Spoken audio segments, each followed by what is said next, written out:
Tamil Nadu, Kerala, Karnataka, Andhra Pradesh, Telangana, Punjab, Odisha demand fair delimitation. Bharatiya Rashtriya Samithi கட்சியின் தலைவர் முன்னாள் முதல்வர் திரு சந்திரசேகர ராவுடைய மகன் திரு கே.டி. ராமராவ் செய்தியாளர்களை சந்திக்கிறார். பார்க்கலாம். Regret their progress. Let me also quickly say that if we do not speak now, some people are questioning why now, the process has not begun, etc. The fact, unless you start championing the cause of the underdog, which in this case will be South India, I think we'll be doing a great disservice to our future generations. History will not forgive us if we don't speak up now. This is the time to speak, because discrimination against South Indian states is not new. Both national parties have done that in the past. I'm not going to elaborate on that. But now this seems to be adding insult to the injury.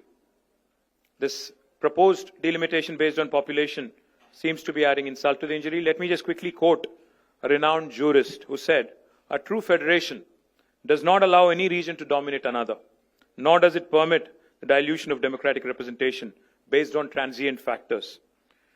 You know, if we don't approach this delimitation exercise cautiously, with caution, this could impact India's federal balance. I am an Indian. I love this country, and I truly cherish every minute of being an Indian. But I also do feel that a strong country, like I said, should also mean voice for the oppressed, voice for the marginalized, voice for everybody, irrespective of whether you're from Manipur or from Uttar Pradesh, irrespective of the size of the population in your respective state. India is not a collection of administrative units, but India is a pluralistic, ethno-linguistic union of states as enshrined in the Constitution. We are not against money being given to states. We are not against money being given to laggards. We are against hegemony. We are not against money being given to laggards. Let me remind you, I do understand that fiscal contribution alone cannot, determine how we should be moving forward. India's democracy should be built, we believe, as Bharat Rashtra Samiti, on progress, on governance and economic contribution, and not just population. Population alone cannot be the criteria for delimitation. A fair system should reward progress and encourage development. In fact, I'd go one step forward. It should empower those who are driving the growth, not silence them. If 19% of south of India, the southern Indian states, are contributing to 36% of India's GDP, will you cut down on representation and, dissent, cut down on the dissent and cut down on the dissenting voices? Is that the strategy of government of India? Let me also add, there have been past experiences which have been bitter. So while government of India, while the Union Home Minister says it would be pro rata, there would not be any reduction in seats in south of India, let me say one thing. No reduction in south of India, southern Indian seats, does not mean no increase in north Indian seats. Let me remind you that. There may not be a reduction in south India, but it is disproportionate increase in north Indian seats, which again will mean that essentially 4 or 5 states will determine the future of this country. Future politics, future policies, future fiscal devolutions, everything. Future life of a citizen of India will be determined by 4 or 5 states, and that is certainly not acceptable. And why do we not have enough confidence in union government when it says pro rata? Because we've had bitter experiences. 11 years ago, when Telangana was formed as a state, we were promised by Indian Parliament that delimitation will happen within the state of Telangana. The number of assembly seats would increase from 119 to 153. But has it happened in 11 years? Despite it being an enactment of the Parliament? No. Why? Because it does not suit the BJP. It does not suit the union government. Where it suited them, they've done it. It suited them in J&K. It suited them in Assam. So they've done it there. But it doesn't suit them in Telangana and Andhra. So they don't do it here. That is exactly what we are apprehensive of. Let me also remind you, never in the history have there been such high proportion of cesses that have been added, which are depriving the states of their rightful share in devolution. States are, I've heard in that room from one of the chief ministers, I think it is Kerala chief minister, who said, federalism is not a gift. It is our right as a state. India is a federal republic. Federalism is enshrined in constitution in letter and spirit. That's exactly what we are demanding. We are demanding our rights. So what are we proposing as Bharat Rashtra Samiti? What did we propose in the meeting? We proposed 2-3 things. Why is delimitation being done at all?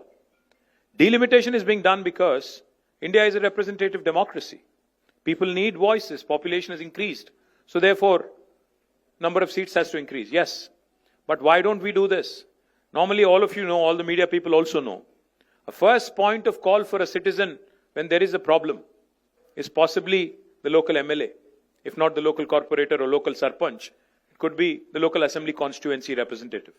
So what we are proposing is, I think union government should go ahead and increase the number of assembly seats within a specific state so that wherever there is an increase in population, all those challenges with respect to representation, with respect to better administration, decentralization, etc. can be tackled.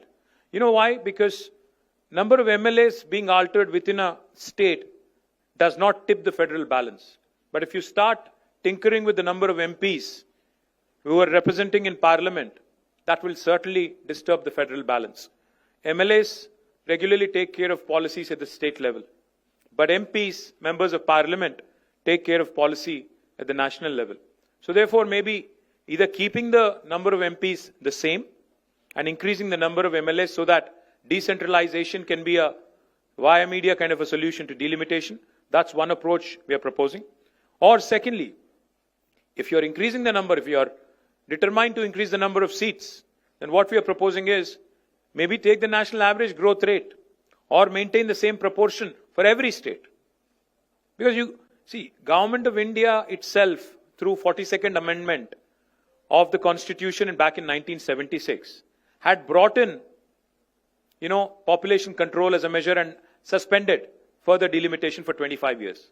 In 2001 again, Atal Bihari Vajpayee government suspended it by 84th Amendment for another 25 years. So for 50 years, we have not increased number of seats. Now, if we are going to increase, then it has to be in same proportion across the country. It cannot be impacting those states that have done economically, educationally, progressively, adversely. And we would also like to propose, this could sound a bit radical. Population alone cannot be the criteria. What if we start asking, 19% of South India contributes to 36% of GDP. So can the South have 36% representation in Parliament? That could be a radical solution. Why population alone should be the criterion for delimitation? Why not fiscal contribution? Why not development? Why not progress? So we are certainly keen to see what the Government of India would eventually say, but all in all I would say is, once again, before I sum up, India has just completed 75 years of existence. Our national leadership should ideally strive to heal old wounds, not create new ones, not unnecessarily create ruptures in this Indian polity, which is already very diverse, very heterogeneous. As a renowned scholar and statesman once said, the federal structure of India must ensure that no state, however small or large, feels neglected in governments. You could be Manipur, you could be Uttar Pradesh. You should not feel neglected or you should not feel left out. That's exactly what we are demanding. And once again, I'd like to repeat, if India truly has to become a superpower by 2047, the order of the day is cooperative federalism, not coercive federalism. Jai Telangana, Jai Hind. Thank you. నేనేం చెప్పాను అంటే భారతదేశంలో 1976లో ఆనాటి అప్పటి ప్రభుత్వం 42వ రాజ్యాంగ అధికరణం ద్వారా సవరణ ద్వారా వారు ఆనాడు నంబర్ ఆఫ్ సీట్స్ మీద பாரதிய ராஷ்டிரிய சமிதி கட்சியின் திரு கே.டி. ராமராவ் செய்தியாளர்களை சந்தித்தார். 36% பங்களிப்பை நாட்டுக்கு தென் மாநிலங்கள் கொடுப்பதாகவும் தொகுதி மறுவரையறை செய்யப்படுவதன் மூலமாக தென் மாநிலங்களுடைய பிரதிநிதித்துவம் குறைய வாய்ப்பு இருக்கிறதாகவும் அவர் கூறியிருக்கிறார். Tamil Nadu, Kerala, Karnataka, Andhra Pradesh, Telangana, Punjab, Odisha demand fair delimitation.